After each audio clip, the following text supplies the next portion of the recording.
Ori and the Blind Forest is one of the most innovative games I have ever played, and in today's episode we're going to cover the game design techniques used by Moon Studios to take constraints in development and in the genre and forge them into positive innovations, and why this game is such a masterpiece overall. So let's not waste any more time, guys. There are timestamps on screen now and also in the description, so spoiler warning from this point onwards.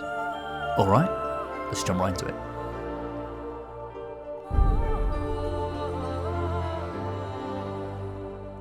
Our story follows Ori, a sentient leaf blown off of a magical tree during a storm. What? Okay, well, who was soon found and adopted by a kind creature, Naru, who cares for and raises him. After an unknown catastrophe causes the forest to wither and die, Naru suddenly passes away, leaving Ori alone and afraid. We then follow Ori's journey to heal the forest and unearth the cause of its destruction. So, when looking at Ori, the first thing most people will notice is the art direction. Its stunning 2.5D art style is just simply gorgeous. Inspired by the works of Hayao Miyazaki such as Narcissa of the Valley of the Wind, it just has this constant sense of fluidity and motion to it. This is a beautiful technical achievement for the time, especially on the Unity engine, but it is also specifically designed to maximise how it teaches the player non-intrusively. One of the constraints of creating a game in 2 dimensions is that there are a limited amount of options you have to signify information or teach the player due to the play space being on one plane rather than in 3 dimensions. But the developers at Moon Studios circumvented this constraint of the art style with their creative use of colour and the foreground. So while playing in a 2D space, the environment is visually conveyed to the player on 3 separate planes. We have the background, play space and foreground, and moving these separate planes horizontally at different speeds can create the illusion of depth. This is called parallaxing, and this isn't anything new. It's been used in the industry for years in 2D games, but the genius of Ori is how it uses the foreground plane to non-intrusively guide the player throughout the game. While playing, creatures and characters will appear in the background and the foreground, and many of these are really hard to spot and don't appear to affect gameplay, but some are actually used to help guide the player. I won't bite. For example, Guillermo stalks Ori for the first half of the game. They appear sporadically in the foreground, and it's important that they do appear in the foreground rather than the background, as it being so close to the player's camera, it makes it a lot harder for them to miss. Guillermo will then move in certain directions in the world. This then subtly signifies where to go and what to do, but it also works as a non-verbal narrative hook. This just conveys so much information visually by a character simply moving through the world, without the player needing to stop and read a giant wall of text, which is basically impossible when the game moves this quickly, and the speed of the game is another constraint the developers hurdle through the game's consistent use of colour and shaders to convey faction and function. Faction in its most basic form is how you determine if something is friend or foe visually, and Ori achieves this through its use of colour glyphs, making enemies always either fluorescent purple or orange. These are distinct, consistent colours that can be separated from the background quickly, so you can always know what is a threat at a glance, and this isn't so good for guys like me who are colourblind, but hey, that's why function signifiers exist. Function is being able to quickly look at an object and assess what it does, and Ori does this with its use of a shader that gives interactable objects this kind of sheen and glow, so the player can always immediately tell what is an interactable in the world, but it also draws the player's eyes to these objects, and once the developers actually have your attention on these objects, they can use it in interesting ways. Teaching through trolling is a technique used by developers to help you remember something by pissing you off. For example, just before you acquire the double jump ability, you're shown this shiny collectible that is just out of reach, and it looks like you might just be able to get it, but no matter how hard you try, it's not possible.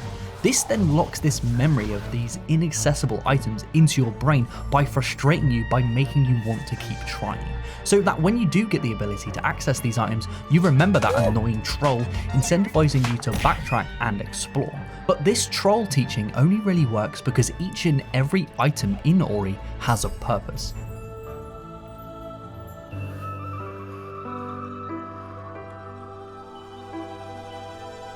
Hidden collectibles are a huge part of any Metroidvania game. They have hazards or ability checks blocking your path, and you need to acquire new power-ups to bypass them that you can only find by exploring.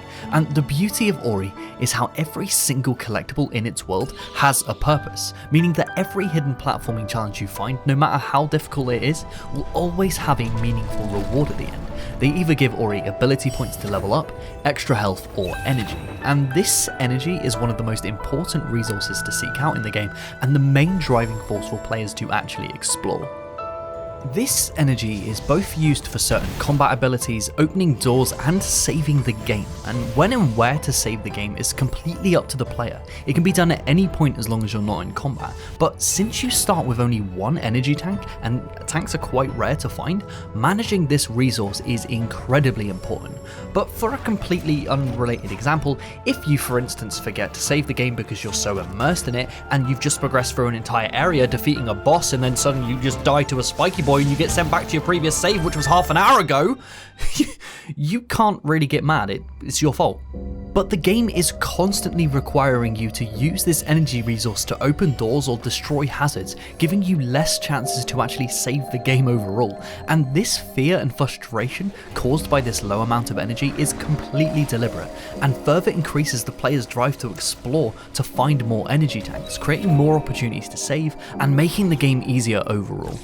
But that doesn't make this an easy game. Well, the combat is easy and simple, but the platforming is stupidly hard, and we can see this clearly in its paradoxically innovative and lazy boss design.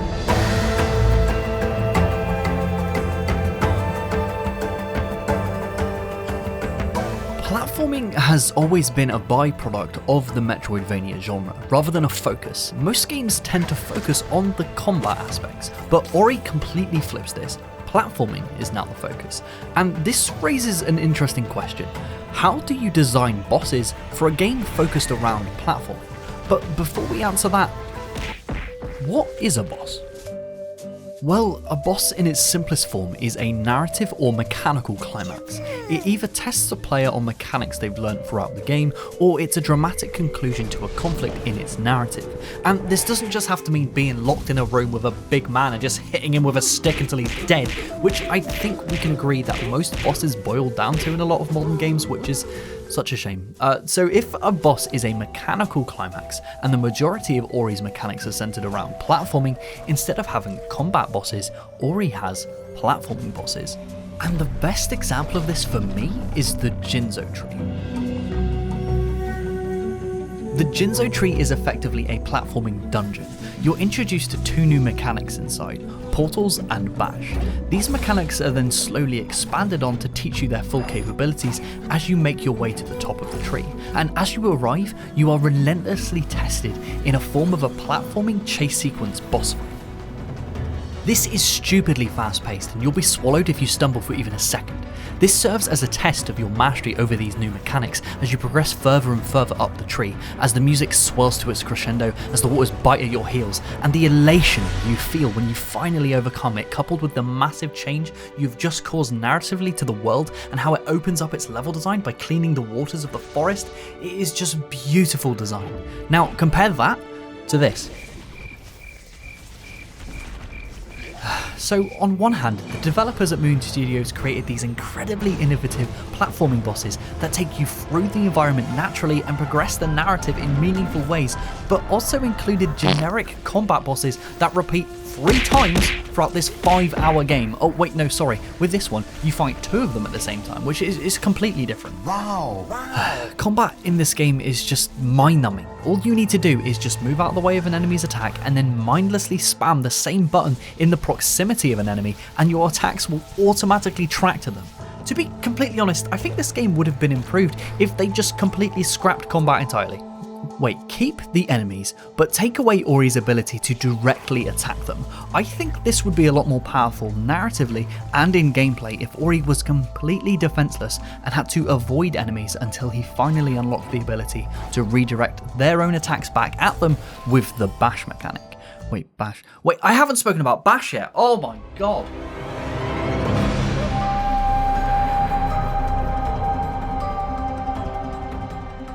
So the bash mechanic is the single most innovative design I have ever seen in any game. It's incredibly simple on face value, but it completely changes everything. Once acquired in the Jinzo tree, bash allows for you to momentarily slow time and then bash off of an enemy and their projectiles, effectively giving you a third jump. This also allows for you to propel whatever you bash off of in the opposite direction that you were travelling in. This can then be used to redirect projectiles to solve puzzles or even redirect attacks back at enemies, and this changes everything. It takes every enemy, projectile and level hazard and turns them into a brand new platforming opportunity. And not only does the game really open up once you get this, but it's also empowering. You've just spent half the game slowly spamming X to kill enemies, but now you can just blast past them at lightning speeds or even redirect their attacks back at them. Bash overall might be the single greatest addition to this game and the most elegant innovation to a combat and platforming system by just changing one tiny detail. It's just simply genius.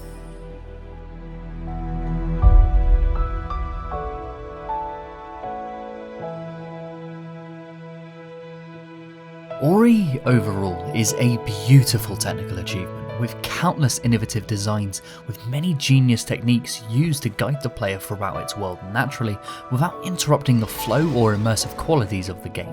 But the overall combat experience left me wanting more, and I can't wait to see what they've done with the sequel, Ori and the Will of the Wisps, to see where they've taken the series. Do they focus on combat or platforming? Well, I guess we'll find out in another episode. Subscribe if you don't want to miss that one, mate. Thank you so much for watching, guys. It really means the world to me. Well, subscribe if you're new and tell me what you would like to see me cover on the channel. I'd really love to hear your thoughts.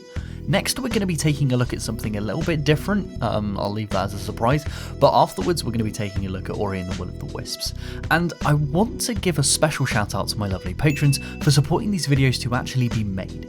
We have Jonathan Gray, Daddy Dank, Vostia, Sam Elliott, Carl Church, the guy who pays my rent, very true, Man Perv, James, and the Fifasaurus. I really hope I pronounced that right.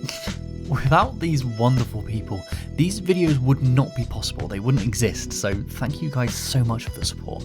If you want to help support the production of this series, you can do so by checking out my Patreon, where you get to vote on the next Great or Hate episode, or even see episodes early before they release. Even liking and sharing these videos helps the channel grow immensely, so thank you to everyone who's even helping in that way.